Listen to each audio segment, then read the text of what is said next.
Hey, Life Groups, welcome back. And we are wrapping up our Denied series this week. And it's been 6 weeks of 6 disciplines and 6 ways to get our selfish nature out of the way so God can do what only He can do.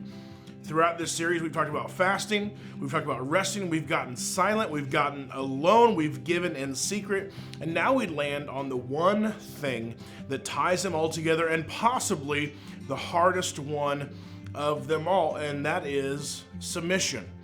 And so here's a question. Are we inherently selfish? Right? If you ask any parent, one of the first words that a toddler learns is mine. No one teaches them that, they just know it. And honestly, our culture has spent billions of dollars building on that instinct, right? Have it your way because you're worth it. It's everywhere you want to be. We are born with this self-first nature. And we spend the rest of our lives fighting it. Submission is the discipline that goes directly at the root of that fight. And the Greek word for submission in the New Testament is hupotasso.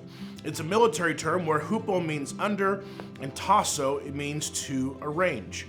It means to arrange troops in order under a commander for the purpose of victory. So submission isn't defeat, it isn't weakness, it is strategic. It's an intentional decision to arrange your life under God's authority because that's how you win. In short, submission is giving up my selfish desires and coming under the authority of God.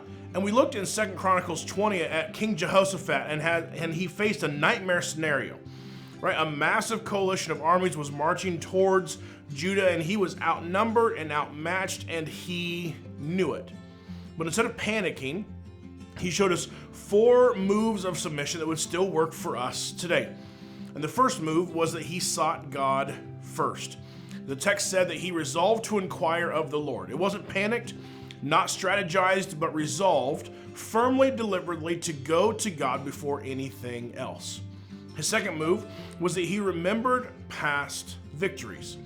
In his prayer, Jehoshaphat called back to what God had already done for his people, and that history built his resolve. And when we're in a hard season, remembering what God has already done and what he has brought us through changes everything. Move 3 was that he kept his eyes on God and not on the problem.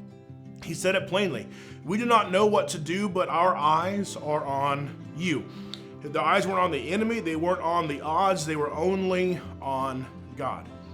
And move 4 was that he led with worship. Before the battle, before the strategy, Jehoshaphat sent out the singers ahead of the army, worshiping, praising, and as they sang, God sent ambushes against the enemy, and the army defeated itself. And the Israelites didn't even need their swords. After the victory, they named that place the Valley of Barakah, the Valley of Praise, because that's where they worshiped their way through the impossible.